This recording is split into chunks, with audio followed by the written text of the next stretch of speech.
کی تعریف کا خلاصہ، مفہوم کا لب لباب اور نچوڑ سمجھیں۔ فحاشی کہتے ہیں ہر اخلاق کے حسنہ کو پائمال کرنا،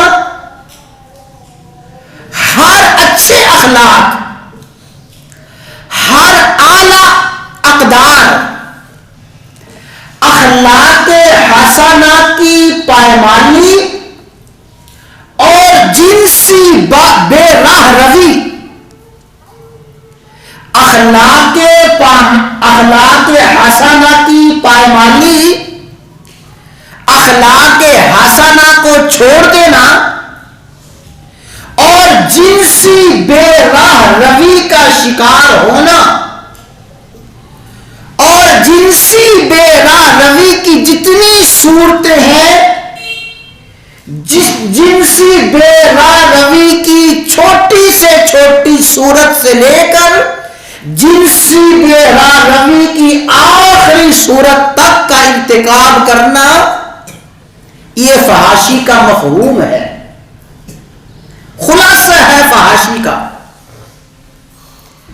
اب تھوڑی سی قرآن کریم کی آیات پہ غور فرمائیں، پھر انشاءاللہ عزیز فحاشی کا مفہوم مزید آپ کی سمجھ میں آئے گا۔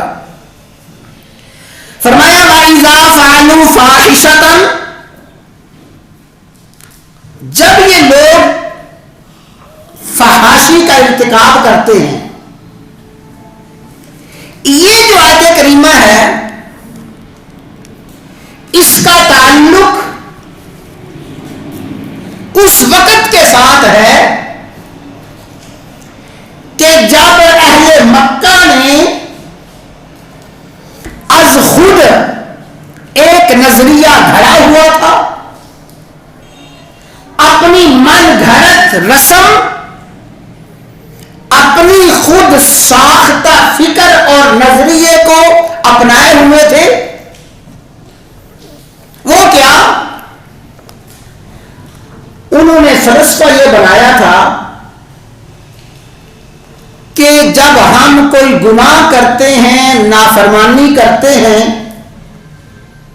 اللہ کے حکم کو توڑتے ہیں، تو ہم نے کپڑے پہنے ہوتے ہیں، لباس پہنا ہوتا ہے، ہم گناہ کرتے وقت لباس پہنے ہوتے ہیں، تو لہذا جب ہم اللہ کے گھر کا طواف کریں گے تو طواف کرتے ہوئے ان کپڑوں کو اتار دیں گے۔ ہم یہ کپڑے پہن کے گناہ کرتے ہیں، یہ کپڑے پہن کے نافرمانیاں کرتے ہیں، لہذا اللہ کے گھر کا طواف کرتے وقت ہم ان کپڑوں کو اتار دیں گے۔ یہ از خود ایک نظریہ، از خود ایک طریقہ انہوں نے وضع کر لیا تھا، حالانکہ یہ طرز اور طریقہ 100% غلط، یہ طرز اور طریقہ 100% بے بنیاد تھا۔ چنانچہ ایسے ہی ہوتا جب مکے والے خانہ کعبہ کا طواف کرتے تو خانہ کعبہ کا طواف کرتے وقت مرد بھی بے لباس ہوتے، کپڑے اتار دیتے، عورتیں بھی بے لباس ہوتی، کپڑے اتار دیتی، ننگے ہو کر معاذ اللہ اللہ کے گھر کا طواف کیا کرتے تھے۔ لیکن یہاں ایک بات سمجھ لیں، ان لوگوں میں بھی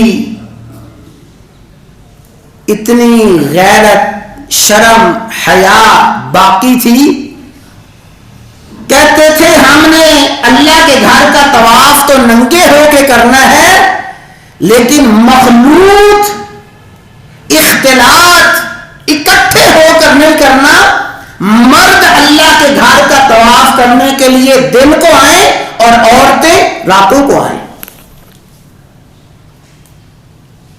ان میں بھی اتنی شرم و حیا، اتنی غیرت باقی تھی، وہ بھی اخلاق کا اور وہ بھی اشتراک کے قائل نہیں تھے، چنانچہ ایسا ہی ہوتا، اللہ کے گھر کا طواف ننگے ہو کر کیا جاتا، مرد بھی ننگے ہوتے طواف کرتے، عورتیں بھی ننگی ہوتی طواف کرتی۔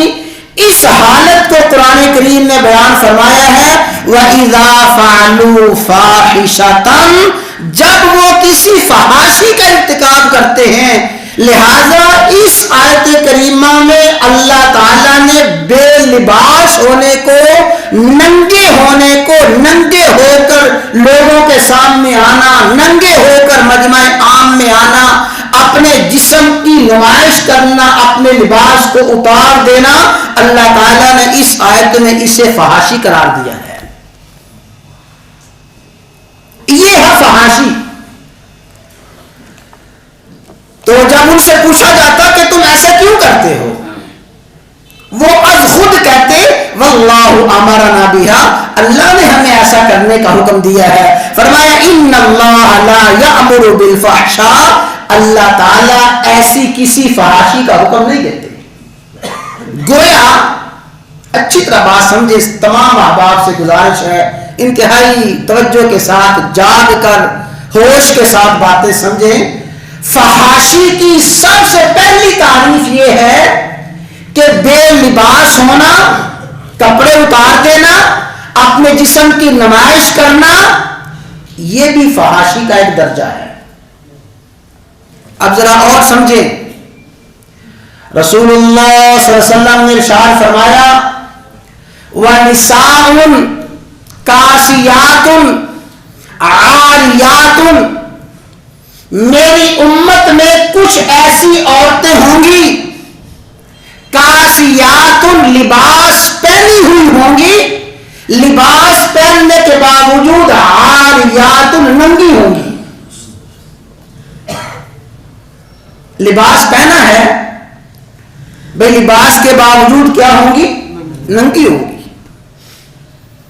اور یاد رکھیں، یہ لباس پہننے کے باوجود ننگی ہونا یہ عورتوں کے ساتھ ہی خاص نہیں، لباس پہننے کے باوجود ننگی ہونا جیسے یہ عورتوں کی حالت ہے، ایسی ہی یہ حالت مردوں کی بھی ہے۔ بے لباس ہونا، اہل علم نے اس کی دو تعریفیں فرمائی ہیں۔ فرمایا وہ عورتیں جو لباس پہننے کے باوجود ننگی ہیں، دو طرح کی عورتیں۔ پہلی قسم ان عورتوں کی لباس پہنا ہے لیکن لباس اتنا باریک ہے، لباس اتنا باریک ہے، اس لباس میں سے وجود چھلکتا ہے، اعضاء نظر آتے ہیں، اور اس لباس میں سے جسم کی ساخت نظر آتی ہے۔ وہ ایسا باریک لباس پہنا ہوا ہے، جسم ننگا، جسم نظر آ رہا ہے، ایسی عورتیں ایسا لباس پہننے کے باوجود بھی کیا ہے جی؟ کیا ہے؟ ننگی ہیں۔ باریک لباس پہننا، ایسا باریک لباس کہ اس لباس میں سے جسم نظر آئے۔ اور دوسرا، عورتیں لباس پہنی ہوں گی، لباس کے باوجود ننگی ہوں گی، کیا مانا؟ اتنا تنگ لباس، اتنا چست اور ٹائٹ لباس پہنی ہوئی ہوں گی، اس لباس میں سے اعضاء کی ساخت نظر آئے گی۔ معاذ اللہ، ٹانگیں کیسی ہیں، کتنی باریک، کتنی موٹی ہیں، کمر کیسی ہے، چھاتی کیسی ہے، بازو اور کندھے کیسے ہیں، اتنا تنگ لباس ہے، جسم کی ساخت، خد و خال، نقوش بالکل نمایاں ہے۔ ایسا لباس پہننے والی عورتیں لباس پہننے کے باوجود میرے دوستوں کیا ہیں؟ ننگی ہیں۔ یہ ہے ایسا لباس پہننا، اس لباس کے باوجود ننگی ہوں، اس کو قرآن کریم نے کہا ہے فحشا، یہ ہے فحاشی، یہ ہے فحشا جس فحاشی سے اللہ تعالیٰ روکتا ہے۔ اور میرے بھائیوں توجہ کے ساتھ سمجھنا، یہ جو حالت ہے، مرد اگر ایسا لباس پہنے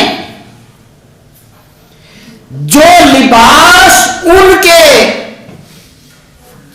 اعضائے مستورہ کو چھپائے نا، شریعت نے مرد کے لیے ناف سے لے کے ٹخنوں تک کا حصہ پوشیدہ اور مستور قرار دیا ہے۔ کسی بھی آدمی کو، مرد کو، عورت کو بغیر کسی شرعی معذوری کے، شرعی حکم کے، کسی مرد کا بھی ناف سے لے کے ٹخنوں تک کا حصہ دیکھنا جائز قرار نہیں دیا۔ یہ حصہ مرد کا لباس ہے، اسے چھپانا مرد کے لیے لازمی ضروری ہے۔ ایسا مرد جس نے ایسا لباس پہنا ہے، ناف سے نیچے کا حصہ نظر آ رہا ہے یا ٹخنوں سے اوپر کا حصہ نظر آ رہا ہے، ایسا مرد لباس پہننے کے باوجود بھی کیا ہے؟ ننگا ہے۔ فرمایا وَإِذَا فَعَلُوا فَاحِشَةً، جب وہ کوئی فحاشی کرتے ہیں، بے حیائی فحاشی کرتے ہیں، کہتے ہیں یہ فحاشی اللہ کا حکم ہے، اللہ تعالیٰ ایسی فحاشی کا حکم نہیں دیتا۔ اس آیت میں فحشا سے مراد ہے لباس پہننے کے باوجود ننگا ہونا، اور اس کی کچھ تھوڑی سی تفصیل میں نے عرض کر دی ہے۔ فحشا، اور فحشا کسے کہتے ہیں؟ قرآن کریم نے اور فحشا کی کیا تعریف کی ہے؟ میں نے ابھی عرض کیا نا، انشاءاللہ یہ تفصیلی عنوان ہے، اسے انشاءاللہ ثم انشاءاللہ تفصیل سے عرض کیا جائے گا۔ بنیادی باتیں سمجھیں۔ وَلُوطًا إِذْ قَالَ لِقَوْمِهِ أَتَأْتُونَ الْفَاحِشَةَ، حضرت لوط علیہ السلام اپنی قوم میں تشریف لائے، نبی بن کے آئے، اور اپنی قوم سے فرمایا أَتَأْتُونَ الْفَاحِشَةَ، کیا تم فحشا اور فواحش میں مبتلا ہو؟ کیا تم فحشا کرتے ہو؟ اور اس قوم کا فحشا کیا تھا؟ اس قوم کی فحاشی کیا تھی؟ انکم لتأتون الرجال وتقطعون السبیل، کیا مرد مردوں کے پاس جاتے ہو اپنی شہوت پوری کرنے کے لیے؟ ہم جنس پرستی،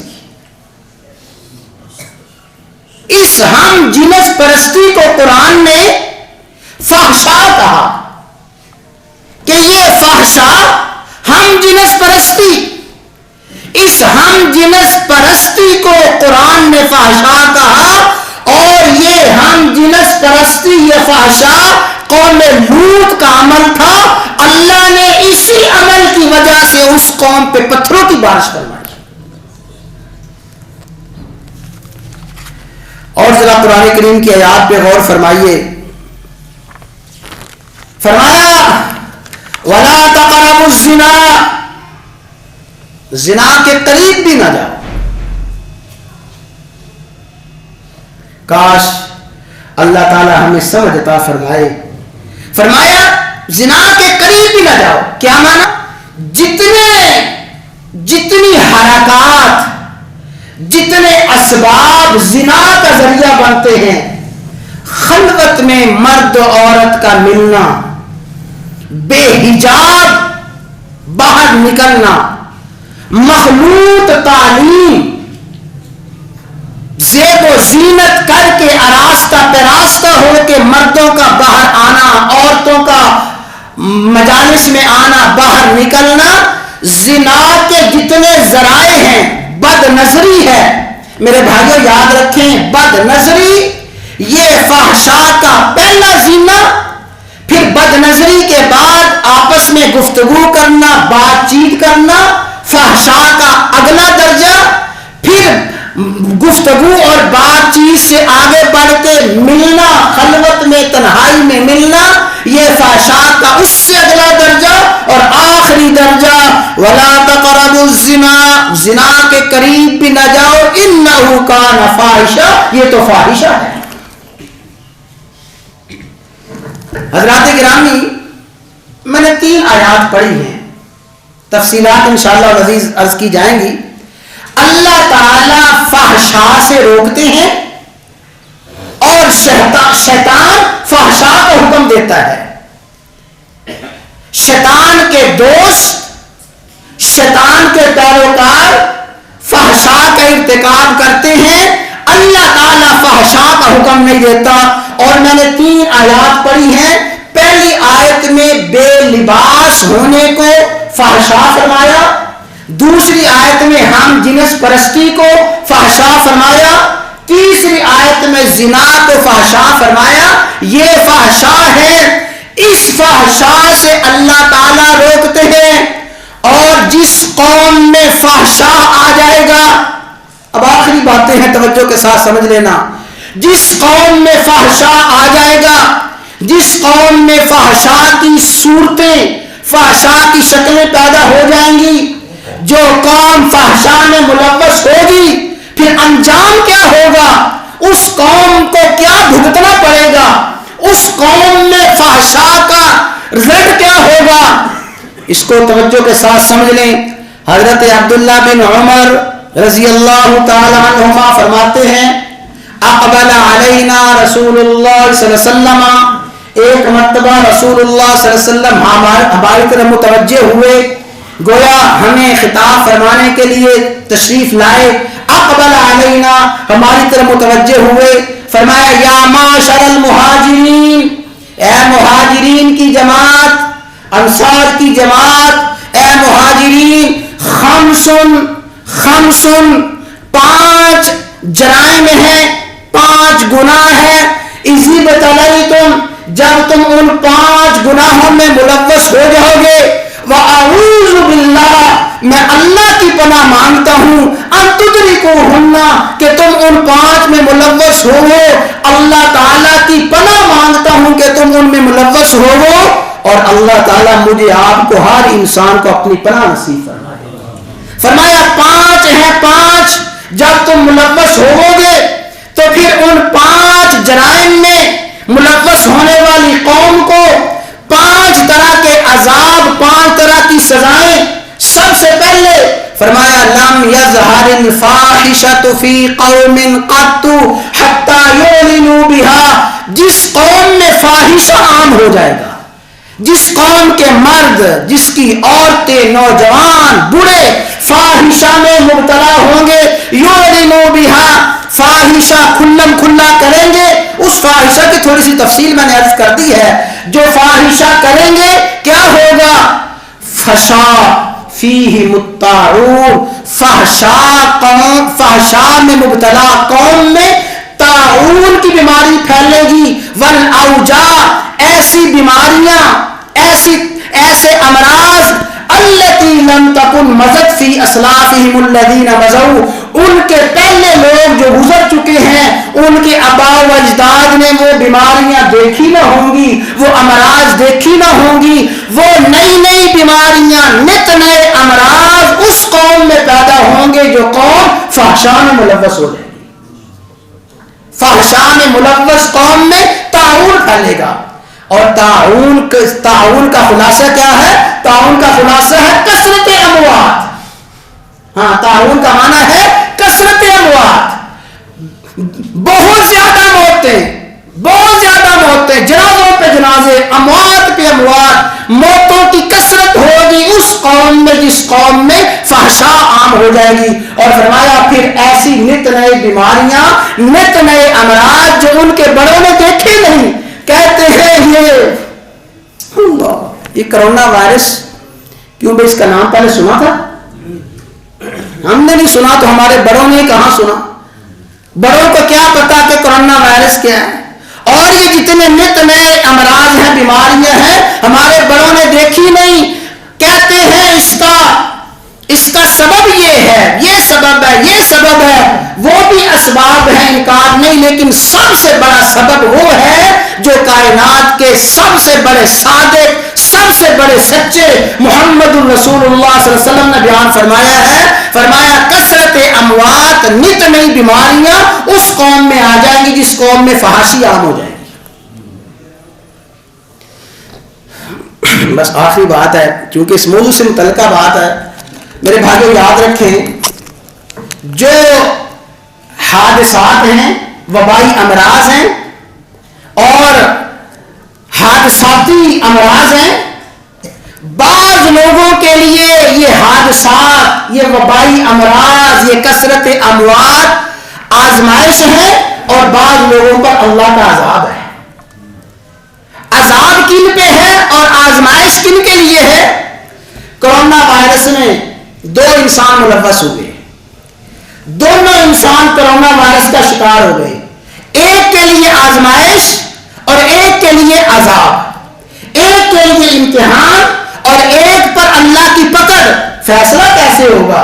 فرمایا دیکھ لو، جو شخص کسی مرض میں مبتلا ہوا، کسی حادثے کا شکار ہوا، حادثے کا شکار ہونے کے بعد اس کا رجوع اپنے خالق و مالک کی طرف ہو گیا، اس کے دل کے اور اس کے ہاتھ اللہ کی طرف اٹھ گئے، زبان پہ توبہ استغفار آ گیا، اور زبان پہ اللہ کی حضوری آ گئی، اور زبان اور اعمال اللہ کی طرف متوجہ ہو گئے۔ جو ایسی بیماری میں مبتلا ہو کہ خالق و مالک کی طرف متوجہ ہو گیا، اس کے لیے یہ بیماری ہے آزمائش، امتحان۔ اور ایسا شخص جو ایسی بیماری امراض میں مبتلا ہو کے مر بھی جائے گا، اس کے لیے یہ حادثہ اور یہ وبائی مرض شہادت کا ذریعہ ہوں گے، وہ شہادت کی موت مرے گا۔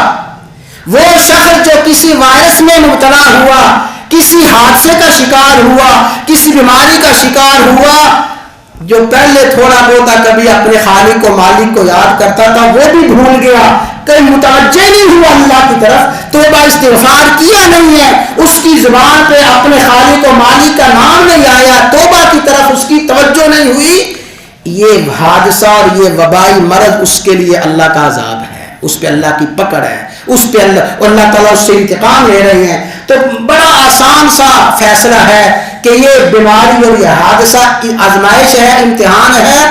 جن کے لیے آزمائش اور جن کے لیے امتحان ہے، ان کے لیے یہ حادثہ، یہ بیماری شہادت کا ذریعہ بنے گی، اور جن کے لیے یہ عذاب ہے، جن کے لیے یہ پکڑ ہے، وہ پکڑ اور بیماری وہ اللہ تبارک و تعالیٰ کا عذاب ہے، اللہ کی گرفت ہے، اللہ کی پکڑ ہے۔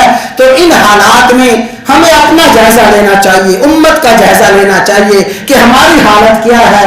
خوف زدہ بس ہو جائیں، تدبیریں کرتے رہیں، کبھی توبہ استغفار کی طرف متوجہ نہ ہوں، کبھی اللہ تعالیٰ کے حضور اپنے گناہوں پہ ندامت نہ ہو، یہ بہت بری حالت ہے۔ تو فرمایا جس قوم میں فحاشی آ جائے گی، اس قوم میں نئی نئی بیماریاں پیدا ہوں گی۔ اسی حوالے سے انشاءاللہ بات مزید عرض کی جائے گی۔ اللہ تعالیٰ ہمیں ایسی بدترین بیماری سے اور بدترین جرم سے محفوظ رہنے کی توفیق عطا فرمائے۔ اللہ ہماری پوری